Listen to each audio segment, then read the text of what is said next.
All right, guys. So I just got done power washing this thing. Came out pretty clean. I don't know if I ever showed you. You probably guys saw it when on the last video. You kind of noticed it was really greasy. So I used off, engine. I mean, not engine. Sorry. It's a off oven cleaner.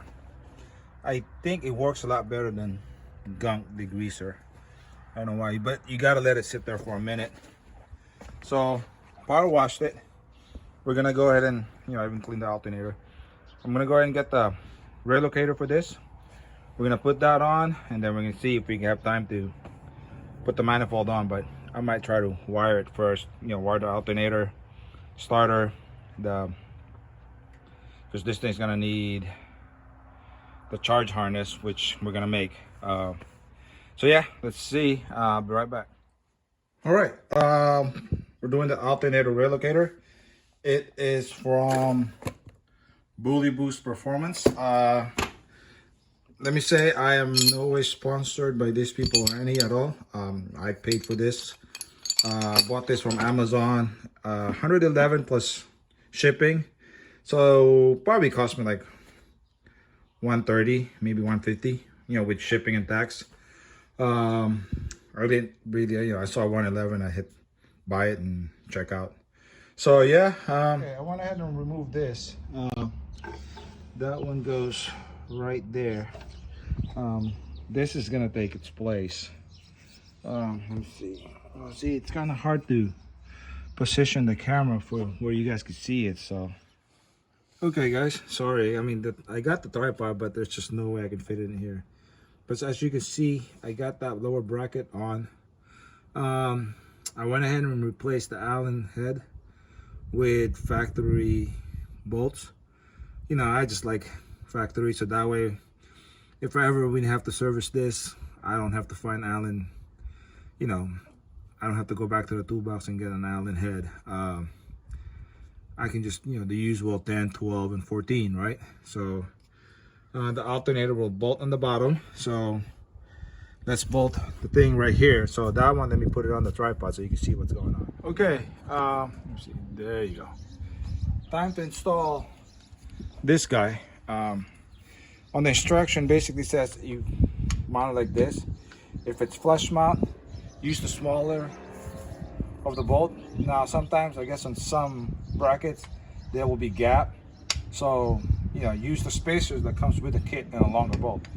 On this one it sits flush, so we're just gonna tighten it with the regular side. You have to use the Allen head because it sits inside the hole here, and if you use a regular hex nut or one of these,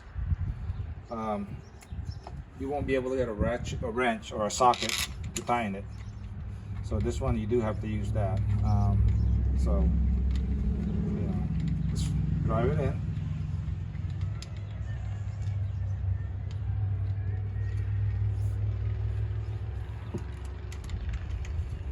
Normally I like to drive it in by hand when I'm not sure about how long, about the bolt, because I don't want to either use an impact or something that has leverage and you bottom out, and when you bottom out you have a tendency to, just looking for this, strip the threads or break the bolt because it bottoms out but you're still not tight. There you go. And then there you go. Now we just got to put the alternator on. Let me go grab it. I went ahead and put this on. I think that should be good. On the instruction it says, well, I'm gonna try it anyways. I'm gonna try to use the factory bolts that came with this. Like I said, I just like using the same sockets. Don't want to have to go through, because I think the one the kit came with Allen's or 13 or probably even 1/2 inch, right? 13 millimeters heads on it. So let me go try to find the stock bolt and see if it works, and then I'll. Okay, guys, let's put the alternator on. Sorry if the camera's shaking. It's a little bit starting to get windy now. So after I put this alternator on, I'll probably put the belt on and then call it a day.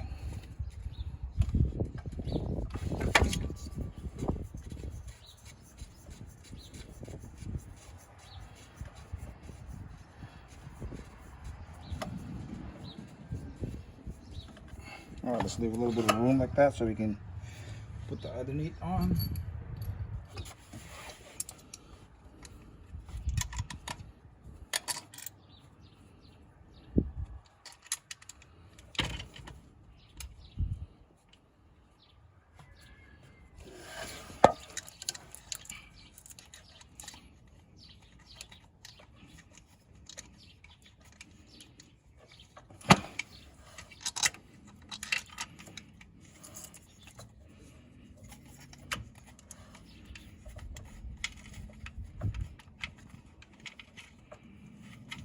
So there you go. The alternator is mounted. I gotta tighten the bolts, but the tripod is getting in the way and I keep hitting the camera.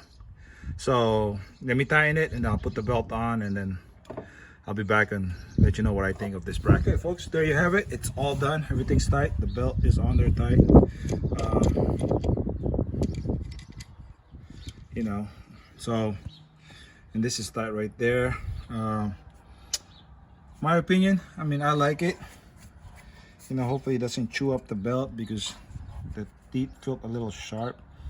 I'm not a fan of having to use, but I see what they're trying to do. The other kit that we got for the Green Integra, the bottom bracket, was made out of aluminum and it has threads already onto it. This one, you have to use a spacer and a nut, and it's a metal, you know, a metal piece of bracket. I don't know how I feel about that. I really couldn't get it too tight because I was just trying to squish my head between the space on the floor. So when we get this thing up in the air, I'll probably double check the bolts down there. But for now, it is on. It looks like it's about to rain, so I'm gonna call it a day. I'm gonna do the charge harness. I'll probably do the charge harness and the conversion harness, you know, all in one. Then we get something to put, cover up this hole so nothing goes in it. And then we're also gonna put the manifold back on. I took it off to change the gasket to thermal. I think I have a thermal one, and then, you know, a lot easier to do all these things with the manifold off, and this was really caked in grease, so that's the only way really I could have gotten in there. So, but yeah, stay tuned. The next one would be probably doing the charge harness and then putting the manifold on, and then we'll put the shifter cable, we'll do the fuel line, then we go. I do have a question. I don't know what this bracket is for. It came with the kit. Nothing was mentioned to it in the instruction. So if you know what this is for, or what car takes this, let me know down below. If you like this video, if it helped you out, give me a thumbs up. It helps me get more views, and yeah. So but yeah, till next time, have a good day.